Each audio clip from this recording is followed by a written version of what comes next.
Welcome everyone. This is Honest Conversations with Kristina Mand-Lakhiani. I'm co-founder of Mind Valley, the lesser known one, but the more fun one, I believe. And welcome to my Honest Conversations, which I started actually as a private thing, just chatting with really interesting, inspiring people that I know in my life.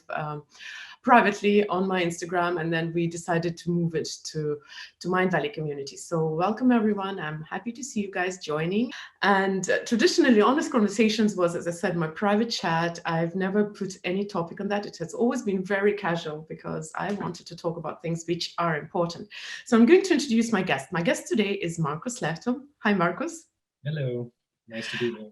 And the moment I heard your name, I knew you must be from Finland, but you're calling in from Istanbul. So you'll tell the story later. I'll just read out, not to mess it up.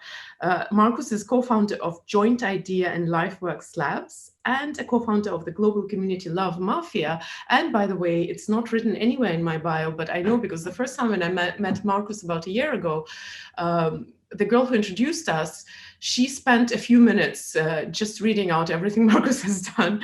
And what I caught from all of your accomplishments is that you're a very, very creative person, and you come up with great, grand, huge, crazy ideas and just go out there in the world and do them, no matter how crazy they are.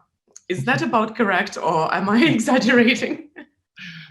Well, I don't know, crazy maybe is not the right word, but yeah, I'm very attracted to these kind of things that haven't somehow been done before, that just seem like such a complicated mess that they just need to be figured out. So I've always found myself in these environments trying to figure stuff out that maybe other people were not crazy enough to try to figure out. So I mean, if I've been crazy, it's that maybe I'm curious to the point of being crazy. Well, I use the word crazy, of course, as a compliment. So how come that, because I know you're from our parts of the world. We are very remote and introverted people up here in the north. We like to be by ourselves, and we're content with our little essentials, which we'll actually talk about later, the essentials. But for the starters, how come you actually moved so far from Finland, ended up in Istanbul, and you keep creating things there that never existed before? Well, I don't know. There's a bit more complexity to the riddle of, I guess, me in that sense as well. I have a Finnish name, and my ancestry is Finnish, and my first culture is also Finnish. But I never lived in Finland. I was born in Canada, and which is also a Nordic country. It's also very Nordic. So I was born in a place in Canada which is very similar to Finland. Yeah. So out of the city of 100,000 where I was born, 10,000 of those people were Finnish, when I was growing up. So the trees were the same, the landscape was very similar, people were doing similar kind of work. So, those were the days in the 60s and 70s when everybody was trying to leave Finland because it wasn't necessarily the best place to be living, kind of on the razor's edge between East and West. And what we know about Finland today, I mean, in modern history, is very different than it was. So my parents settled in Canada, and that's where I was born. And Finnish, like I said, was my first language. So I grew up in this kind of strange way where my culture was formed by a country very far away, but also dominated by nature. My closest neighbor was a kilometer away, and nature was my biggest teacher. So when talking about essentialism, as we might later on, kind of being, frugal and thrifty as Finnish people generally have been throughout time, and also growing up in nature. When I was old enough, I became more and more curious about, if everybody in the world lived that way. And as it turns out, of course, they didn't. But I left when I was around 19, 20, after I finished my first degree. I studied law in Canada in university. And I went on to do a master's degree in international relations in England. I kind of wanted to be like James Bond, that was my thing back then. And kind of really being, immersed in how nature worked. I was very then curious about how countries worked and how the world worked. And, studying that kind of opened up my eyes quite a bit. And since that time, I've never lived either in Finland or Canada. I've been living, for a few years in a suitcase between the Far East, even Malaysia and other places, and New York. And I've been now living in Istanbul for the past 20 years, and this has been my home base. So I don't know, I really more and more consider myself to be, an earthling or a global citizen. And more, I'm even on my business card, I've put the word Utopian because I really don't know what else to call myself. I believe in this in the values that I was brought up with in terms of my Finnish culture, and also the values that I grew up with in Canada. Having, the opportunity and the great privilege, I would say, to grow up with people from all over the world, where everybody was from somewhere else. And we always were encouraged to put our minority status first. To be Finnish Canadian was a thing, and it still is, I believe. And, I had friends from all over the world. And as we're, again, living through this kind of period of polarization that, I'm from somewhere else and you're from somewhere else and we have different thoughts and therefore we're separated from one another. Canada was a really beautiful environment to grow up, where it was very normal that everybody was equal and together and different. And we celebrated those differences and we learned about each other. And I think that really is one of the biggest gifts that I've had in my life, that I can be anywhere in the world and still be connected to diversity and to different perspectives and to different viewpoints, and also be rooted in nature, which, I think is everything. We're all of this earth and we're all children of this earth, now struggling, I guess, to be mature adults on this earth and make, some decisions that don't forget our mother in that sense. So, can I ask about another kind of duality, if I can say that in a different sense? I mean, contradiction. So you are an entrepreneur in essence. So you keep creating things. And yet we are to talk about essentialism, about making life lighter. Isn't that also a little bit contradictory? Because making money is usually all about producing and consuming. And well, maybe I'm exaggerating to a degree, but generally in my head, entrepreneurship and creating wealth is associated with creating more stuff in your life, whereas you want to talk about degrowing or simplifying. How did that come about? Is that something natural to you, and have you always been this way, or is it a reaction to overdoing something at some point in life? Well, it could be. I don't know. I mean, like I said, when I grew up in this kind of environment where nature was harsh, and Canada is a place where you have proper winters, and very much like, I guess, in Estonia, you can appreciate that winter is winter and spring is spring and summer is summer, and there you have to make do with the seasons, and that forces you to be quite innovative and different and look at the world in a different way. So for me, I guess I never really lost that, and I did follow the path of law and investment banking and things like that, and I've been part of very large-scale projects in my life, really multi-billion-dollar projects, and those are, I don't know, somehow places I found myself in. But no matter what the type of project has been that I've been in, I've always been really focused in the human element of it, not necessarily making money to make money, but how to create a place of value that people will, let's say in the world of real estate, where I've been working for the past 20 years, building communities and things like this, and large-scale projects. How do you fall in love with a place? What would keep people coming back to a place? And how do you create an emotional bond with something that is meaningful in our human experience? So when you say entrepreneur, if I even call myself an entrepreneur, I call myself that after calling myself many other things. And I don't even call myself really an entrepreneur anymore. It's more on the kind of utopian front. But more and more, I'm concerned about value and what is truly valuable. And when you're talking about being an entrepreneur in terms of creating value, it's not only creating money, it's really about creating value. And we're now living at a time where we have, an amazing opportunity to look at value differently. It doesn't have to be in dollars and euros and all these classical ways of looking at the world that, for the most part, in the man-made world, have not resulted in something we might call utopia. We're probably closer to dystopia in that sense. So I think we need to change that perspective. And for me personally, this idea of synthesizing natural value and human value into something that can become a business and, stand for something bigger than simply making money, where it's your own story and you're trying to bring people, connect people into that story. My version of entrepreneurialism is in that direction.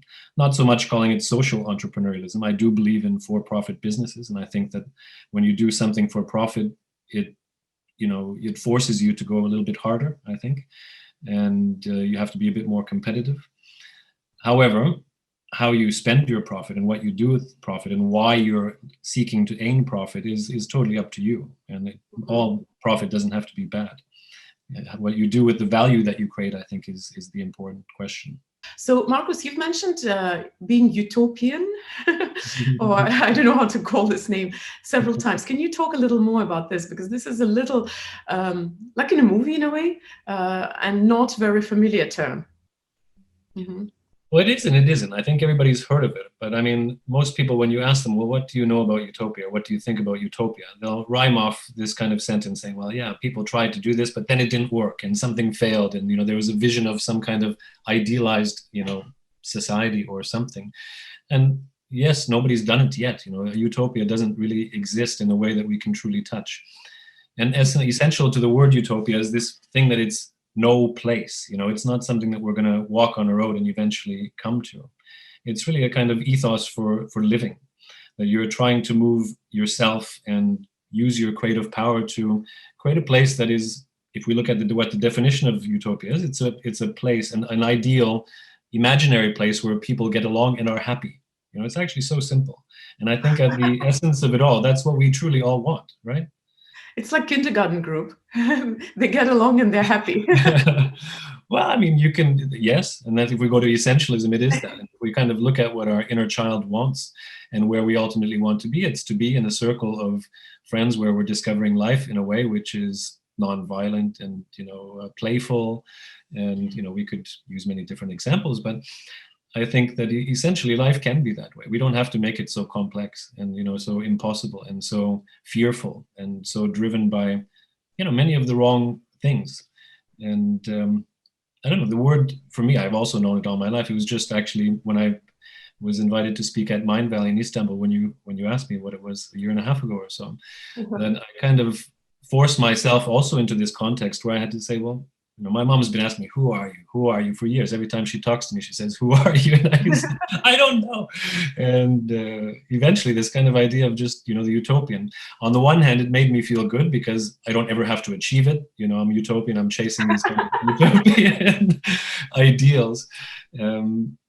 But, there's a part of me that also feels a great responsibility for that, because when you call yourself utopian, it puts a huge focal point on everything that you do. It's almost, in a sense, like talking to this kind of God where, it's all-seeing and all-knowing. And it really kind of puts a clear frame around the steps that you take in your life, the thoughts that pop into your head, the ones that you actually then start to act on. And it becomes a philosophy for living, I think, more than anything for me. Mm. So to answer your question in this roundabout way, being utopian for me really is about applying myself, I would say, in a way that will have outcomes that will have some kind of regenerative value, not only for myself, but for the other people that are also around me. And as much as I can try to extend myself from my empathy to my compassion, let's say for others that I haven't even met yet, how might that be a new way of building things versus saying, well, I need to make X% profit, or I need to whatever. That those are not ways for me that are particularly interesting, at least at this part of my life anymore. So being utopian for me means really doing things that are the right things in terms of their meaningfulness for me, and as much as possible those around me. I actually really like this idea, and it's been popping up lately in my life a lot, that your goals have to be so crazy that you, sorry, I'm using the word crazy again, but I guess utopian, so that you know in advance you won't reach, but at least you keep going in that direction, because that makes you achieve much more than if you set more reasonable goals. So can I ask something about utopia? Is there one utopia for the humanity, or does everyone have their own version of utopia? I think everybody has their own. And as we're all unique and we're all individuals, and people are like snowflakes, as they say, each of us are different, and we all have a different fingerprint. I think utopia is a little bit like that. And utopias start getting the bad reputation that they have when they start trying to be dogmatic, that saying my version of utopia is the best for everybody. That becomes, a kind of fascist approach to things. And it really, I think, has a lot to do with the fact that we tend to live out of human scale, because our version of success has been that we have dominion over everything. And the more we accumulate, the more power we gain. We can then start to shape other people's life experience with our power. And this is where I believe utopia is lost, because it ultimately becomes real on the wrong scale, not at a human scale, but at a kind of industrial scale. So for me, my version of utopia is something that makes sense to life, makes sense in my life, to my life context, at a human scale, which probably doesn't exceed more than 100 people, really. People that I want to do life with, people that I feel like it's heaven on earth when I'm around them and when I create something with them. And, there's this kind of feeling of timelessness and family and love and all kinds of things that start to emerge from that. So it's when people get along and are happy. That's what Well, there's a great power there, because in that kind of place, when we feel safe and we can be more creative, we can explore deeper into ourselves. We feel support and love around us. You feel that sense of, my tribe, which maybe is the wrong word. I don't like that word very much, but, as somebody that's also lived away from my family in many ways. Most of my relatives still live in Finland. I've never even met them in many cases. It's that definition of family is not at least the way I've lived my own life. I haven't lived it according to the patterns that have been passed to me by my family's history. I've always discovered it myself. So you come up with your own rules for life. Sorry? So you come up with your own rules for life. Yes. And the best one I've been able to find so far that really ties many things together is this idea of utopia. It gives enough wiggle room, and it gives a focal point for decision making and for approaching your life beyond values and beyond this kind of moral compass. It's more like Markus, I'm going to take a little liberty, and I'm going to ask people who are listening to us to write maybe in few words, like I try to summarize your utopia in a few words. Their own version of utopia in the comments. It would be nice. I think it's nice to even think what would you imagine to be your utopia. And again, in our current context and conversation, it doesn't mean that this is something is going to fail. And this question to our audience is actually a lead up to a question I'm going to ask you, Markus. What do you think? Because, this series of conversations in Russian is translated a little different. It's translated honestly about important things. So I'm going to ask the most important thing. What do you think is our humankind's biggest problem currently?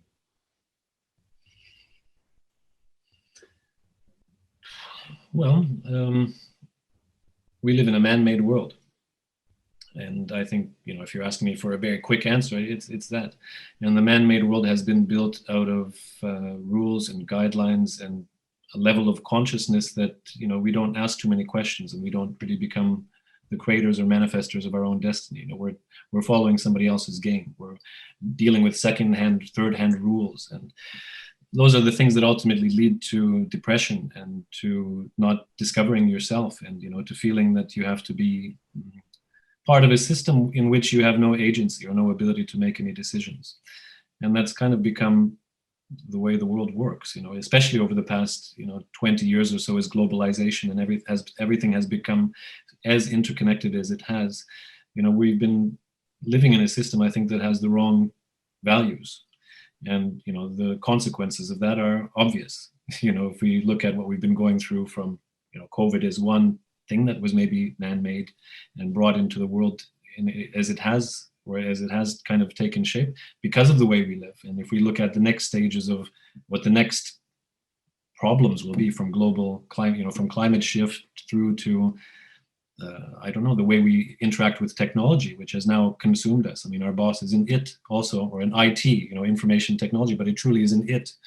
An algorithm that is now determining a lot of our behavior, again, based on the wrong, in my view, the wrong, or very limited, let's say, a limited perspective of the world, which is unfortunately very fear-based. And, when we talk about man-made systems, that idea of generative power or fear-based power is really core to that. Men fight.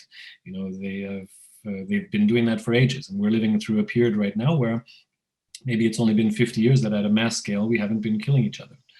So the world has changed, but we're still playing by the old rules. So I think that what we need is to really move into a regenerative way of thinking, which kind of is feminine energy.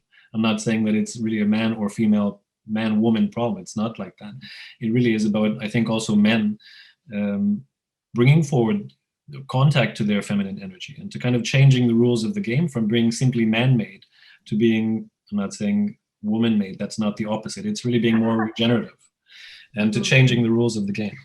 And when we start looking at the world that way and our lives that way, I think it does move us closer to utopia than dystopia. But I want to come back to the topic which a girl from my team had promised you, which is about essentials and making life lighter. And I'm going to come from the context of contemporary, like of what we are facing. So the world has been put on stop. And I remember the first 4 months of this dystopia, I was stuck at home in Malaysia, and I discovered that I could survive without a lot of things, mostly because I just had no access to those things anyway. So do you think that this past 1 year has brought people a little closer to this idea of simplifying their lives? And also, actually, maybe a fairer question would have been to start with, what does it mean, essentialism, and what do you mean by making your life lighter? Well, essentialism actually has a long history as a word going back, to the time of the ancient philosophers. But, to kind of wrap it together just in a couple of words, it's kind of less is more. And, everything has a form, and nature actually has a beautiful way of bringing things into their most simple context. So how do you bring something down to the bare minimum of what gives it meaning and gives it its ability to function correctly? And it sounds very simple, but it's certainly not easy to do something like that. So in our own life, I think we've all come to the place over the past year or so, and nearly, what has it been, 10 months, that we've all kind of been stuck in our own homes and looking at the four walls that surround us. And, maybe for the first time ask these questions of, why is that there? Why is that sitting there? Why are these things around me? And, we never had time to take inventory of our real life experience and maybe come face to face with how powerful the stuff that is around us actually is. So there's a saying that, if you don't control your environment controls you. And this has been said by many people throughout time, and it really is the truth. So to be aware of your environment, which includes your relationships, it's not just stuff, it's just when you look around the spaces that you inhabit in your life, why are you there? Why is the stuff that you have there? Does it have a meaning? Does it have a purpose? Is it somehow helping you narrate the story of your life, or is it just clutter that's keeping you distracted and kind of addicted and kind of, disconnected from yourself and from your surroundings? So I think Corona in this period, or the COVID or lockdown, or all the different stuff that we've had to do in our life to change, to adapt to this situation, has brought us at least face to face with the possibility of investigating this in real time, rather than doing it, academically through the books and through watching self-help videos, or might be the case. We all have the chance to do it and to really realize that, your environment determines your life experience. Also, the kind of 5 people that you spend the most time with, which we probably all had the chance now to figure out who are those essential people in our life. What kind of imprint do they leave on your life experience? So if the sum average of the 5 people that you spend most time with is you, and if you assume that to be correct, it's a chance for all of us, I think, to have really understood ourselves deeper, and to understand what relationships we can't live without, and for us to understand what things, what stuff maybe we can't live without. And for me also, I've been trying to live this way in a very aware, conscious way for quite some time. And after, going through a divorce quite recently, and leaving one house and kind of starting in another, and now over this period also of closing our physical businesses and having, so much stuff, where we used to have, 100 people working with stuff all attached to that. What do you do with these? How much does that play a role in your life? And who are you versus your stuff? These are all really important things for us all to go through. And I would hope that we've all had the chance to reflect on these, not just kind of feel consumed by them, because it has been hard, I think, for a lot of people to really come face to face with that, but to kind of pick through the layers and come down to what is essentially you and your essential relationships, and the kind of maybe honing the skills to find meaning in things. When you look around your environment and at the people around you, to be more selective and to reclaim maybe some of our 24 hours a day that we all have with things that bring us more of ourselves. Yeah. So you mentioned actually that it's both things and people. With things, it's a little easier. You can replace certain things, but with people, I'm sure there are a lot of people in the world who actually found themselves in this lockdown away from those that they would like to have in their life. Do you have any experience with that, where actually this lockdown has separated you from someone essential or something essential? Well, physically, yes. I mean, I think that obviously, I travel a fraction of what I think everybody's in the same situation. We don't move around anymore. So the question I think actually is, what steps do you take to contact and to engage with those that you might be finding essential to your life? And can we do that? Technology, Zoom, all these things that are enabling this conversation even right now to happen. Thankfully, for me personally, I've been able to connect with, I don't think there's anybody that I haven't been able to connect with that I truly want to reach. Can I see everybody? Of course not, but it also is forcing us, and I can't say that I found the solution to this, but how do we maintain deep connection through technology, using this digital version of ourselves? That's, I think, quite a big challenge. And for us to kind of engage in the same transfer of true information that makes a face-to-face contact really rewarding and essential, to our evolution. How well are we able to do that online? And do we all try as hard? You can't just do it as, you trying by yourself and the other person doesn't, care at all. But that's true in live communication as well. You can have a person right next to you and feel exactly the same. You're putting all the effort and what you get back. Well, I guess those types of relationships don't last. So, one-way relationships don't tend to stand the test of time. And I don't know. I guess my answer to your question is that even though I'm not seeing anybody physically nearly as much as I, of course, used to, the conversations that are essential to my, I don't know, keeping my shit together, staying, kind of holding myself together, they're still there. There have been a few surprises, with my sister, actually, as an example. I mean, we didn't see much of each other physically, and this kind of period has also maybe brought so much nuance and tension and stress to a lot of people's lives that there's not always the same bandwidth to handle hard conversations and things like that. So maybe some conversations for me have been avoided or put on hold or changed as a result of living this way. And I look forward to date where face to face, those might be rekindled or re-enlivened, that we can kind of go deeper, because I think it's really hard to do that online. I don't know. It's a challenging question that you asked. I don't know if I gave a good answer or not. But you see, this is an honest conversation. There is no good or bad or right or wrong answer. It's just, we're just chatting. And I want to ask a question. I'll ask you the same question, but I'll first ask the people who are listening. What did you have to give up as a result of this last year? Be it things or connections, people or objects or I don't know, dreams. You can just write what you had to give up. I'll ask you that too. I'm trying to think what I had to give. I actually gave up a home of 16 years. I moved away from Malaysia. This decision has been coming a long time, and but it never came. And I actually didn't realize how much I gave it up, because I thought I'm just moving the base and I'll be able to always get back, but I don't. So I guess that will be my biggest answer. So what did you have to give up? Since you've already lived a rather minimalistic life in terms of, your environment. So although your house actually was pretty, I wouldn't say it was very minimalistic. It was very, very beautiful. So, but what did you have to give up? Well, I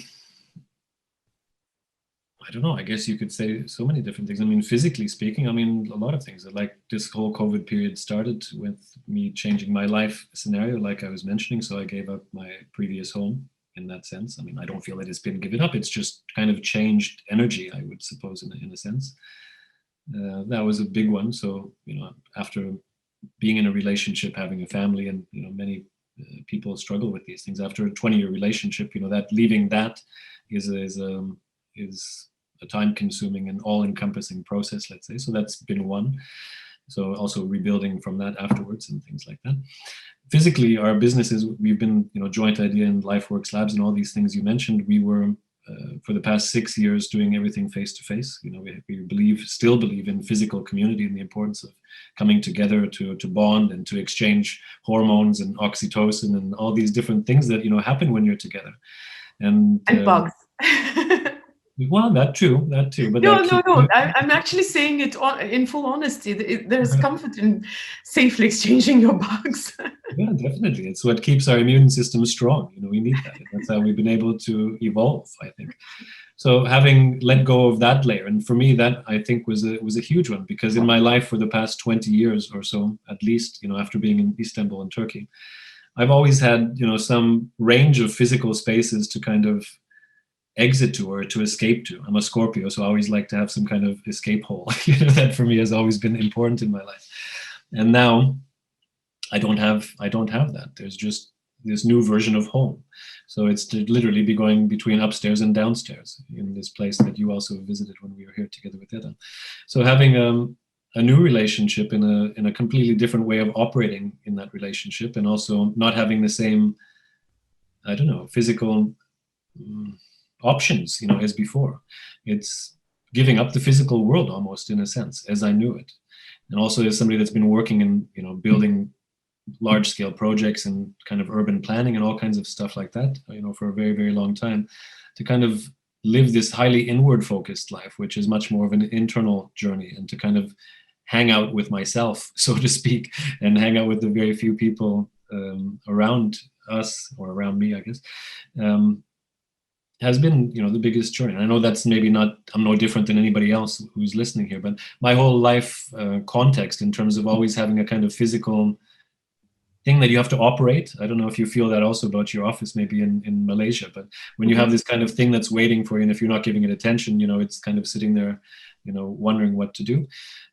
Not having that around me has been a big transition. So from having previously owned hotels and offices and all kinds of different things, to actually have nothing like that currently, that is somehow, taking my I don't know, my attention, is somehow really rewarding, and I'm really happy about it. So to kind of, if we talk about essentialism and going back to basics, taking out all those layers of things that are heavy and they cost money and they're time consuming, they are constantly like a taskmaster. It's like feeding the beast, so to speak. When you can get rid of that kind of stuff and then say, and now I'm light again, and I can just be me. And that has been I guess the blessing of the whole thing, to see that side as well. Markus, so far I want to ask another thing. So we've been talking about giving up. We had to give up. We were forced into giving up certain things in our lives, and we were talking about essentialism, and you just actually connected the two.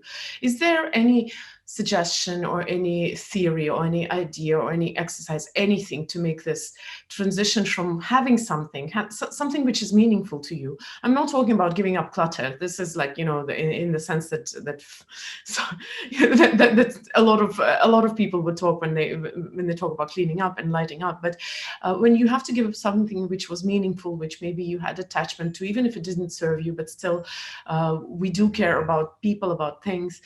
Is there any suggestion how to cope with that moment of giving up and going on without it? Why I'm asking, I'll give a little more context. I was also looking that some people were writing that they had to give up their illusions, and I know this is maybe a little cynical word to that, but illusions are at some point our dreams or our ideals or our utopias. So we had to give up things which were meaningful to us. So any suggestion?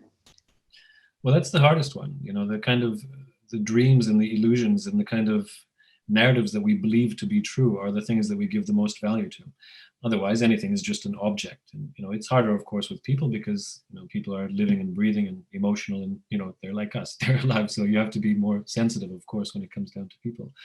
But in all cases, it really is this issue of, what is the illusion, or even of a relationship, the kind of, idea of the perfection of that relationship or the beauty of that relationship, that's somehow worth cultivating or perpetuating or sustaining somehow. But you have to, I think, recheck your illusions and recheck your dreams. And we have the ability to have and make new dreams. We don't have to stick with this one version of our ideal utopia in that sense.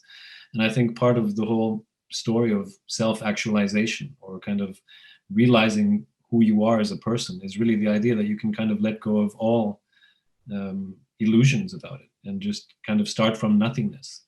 and just kind of trust in the fact that you'll be able to always rebuild a new version of yourself and experiment with different dreams, and not just have that one idea of perfection that continuously guides you.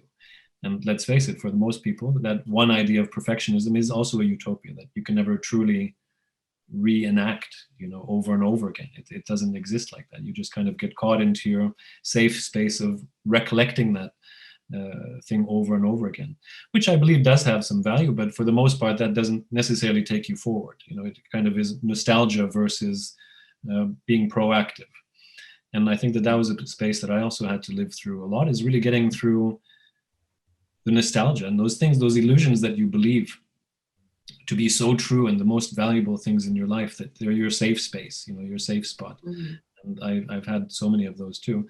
I don't know, for me, I'm very thankful to be have spent 40 some years studying and playing music. So for me, getting in touch with that kind of nostalgia through music, and just it sounds horrible or cheesy, but to write a song about it and just to kind of stew and marinate in that place for a while, that it doesn't necessarily have to just stay as an idea or this kind of private thought bubble that you're trapped in, but it becomes something you can express and share to other people. Mm. And once you actually start distributing that somehow, or kind of diluting it, I suppose, the nostalgia, for me at least, tends to go away, and then I can move on. And then, there's another thing that starts to emerge, and then I explore that a bit. And that, for me, creates diversity. And like they say, variety is the spice of life. And being stuck on one illusion over and over and over again becomes, it can get a bit boring. I really love this approach. Sticking to the same dreams or the same illusions is a little boring. I actually truly really love the idea that sometimes the fact that we have to give up some old dreams makes space for the new dreams. So Markus, what are your new dreams for 2021? Oh, well, this for me is maybe not a new dream. I think now the timing has kind of started to unfold where it can maybe happen for the first time. For me, I've been really fascinated about the way of how people, including myself, live. And as somebody that's come from deeper nature, and that was my, lesson growing up, and then having lived in one of the biggest cities for all of my adult life so far. What is the kind of new way of living that we might be able to blend, nature and the urban environment in a better way? So what is the kind of, if we can imagine what would a village of the future look like, and future is maybe the wrong word there, but how can we really truly almost create a utopia, in a sense that your neighbors are not just people who have bought a place and they're by default your neighbors, they're actually people that you are celebrating and building life with, and for communities to kind of be tightly knit from that perspective, where everybody in this collaborative way is in fact building towards a utopia that we all might buy into this illusion. John Lennon has a great quote, which is one of my favorites, that a dream you dream by yourself is just a dream, but a dream that you dream together is a reality. So for me, 2021 will be about really creating new realities out of our common interests and values and bonds, and how we might even bring those and tokenize them into a cryptocurrency or new kind of ecosystems that we don't have to keep on referring back to the old system. For me, I really am a big believer in this whole idea that we've gone through a reset. And as of yesterday, today, by the way, we should celebrate. This is the first day of the so-called new age of Aquarius, of course, where we're now living in this air environment where we're not kind of shackled to the past and to keep on doing stuff the way we used to be doing it. So if we were to do it differently, how would we do it? For me, it would really be about doing it arm in arm with people that I love to be around, that have skills and talents that are synergistic to mine. And somehow all together we can achieve things that we wouldn't be able to achieve by ourselves. So I've been dreaming about this, like I said, for a long time, but 2021 is the year that I would really like to make very sincere and tangible progress on that. I really like that the year of separation has moved you closer to your dream about living closer with your community. And oftentimes it's the pop culture that takes over, if I can say so.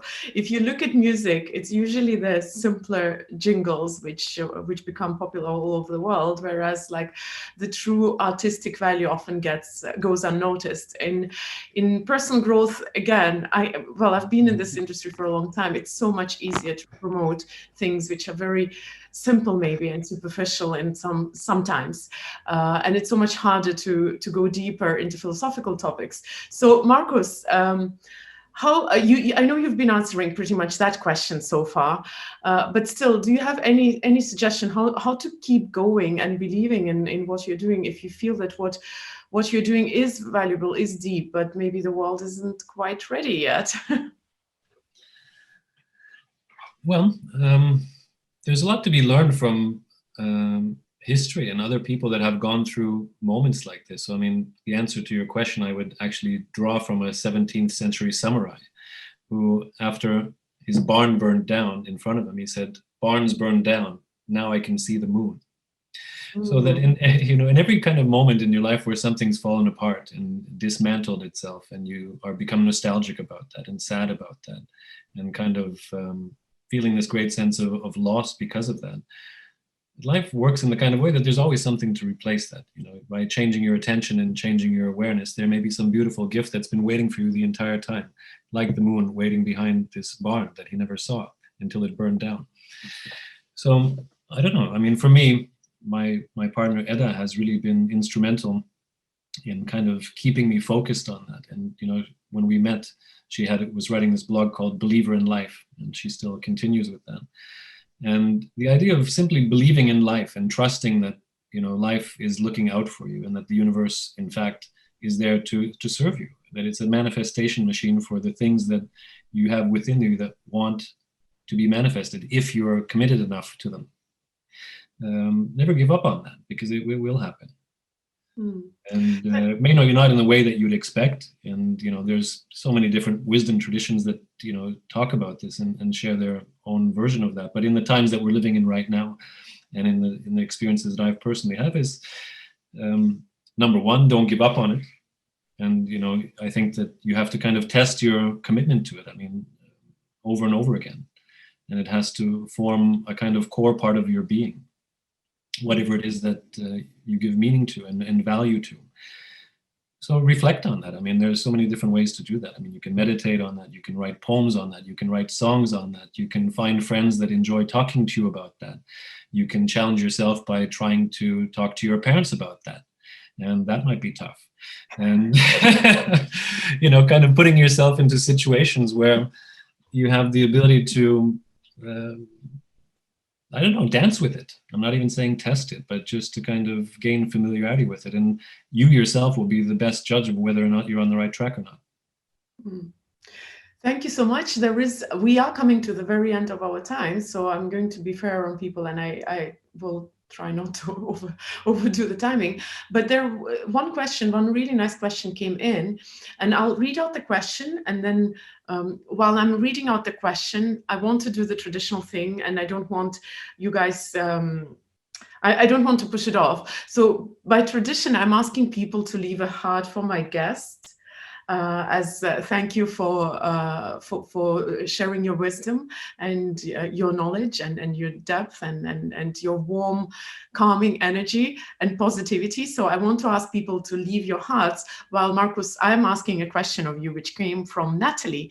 And the question is the following: how could we listeners support you in reaching your dreams? What could we do to support you?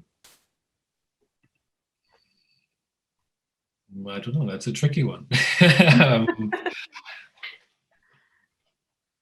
don't know. Let's have a relationship. Let's get to know each other. I think that that's the easiest thing to do. And once we create safe spaces for us to have meaningful connection and dialogue and exploration, and to have a so-called dance floor where we might learn about each other, I think that from there things will naturally take their own shape. So in the meantime, I don't know. You can reach out and contact me. Do you have like a profile to follow you or something? Yeah, there's all kinds of places. I'm just trying to think of which the best one would be.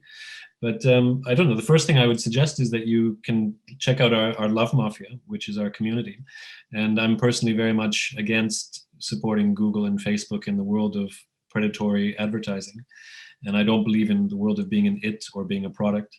I think that we have to take that kind of approach to technology into our own workshop.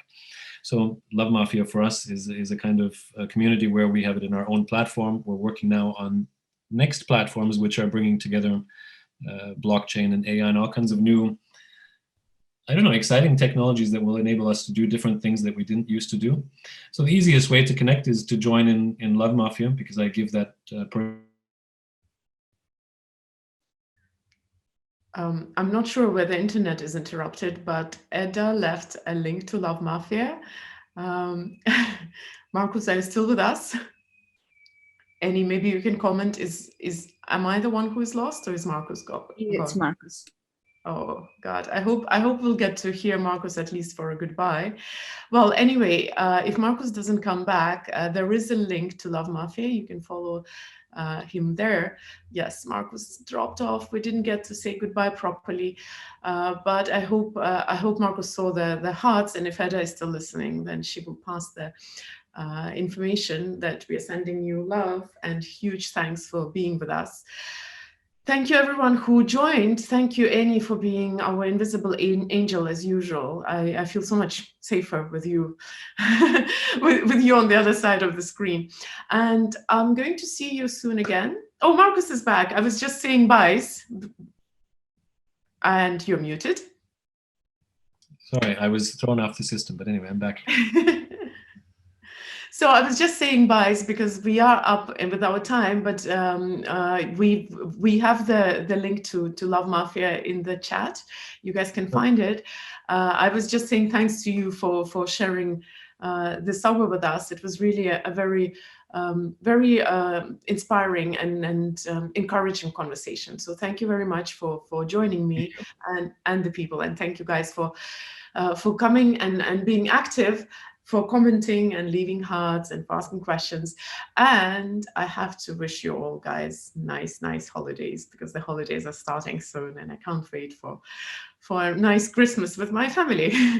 So me too. Thank you so much, Kristina, and thank you to everybody also that was watching. It was a really beautiful experience, and thank you so much for inviting me. Bye-bye. Bye-bye. Happy holidays. Happy holidays, yeah.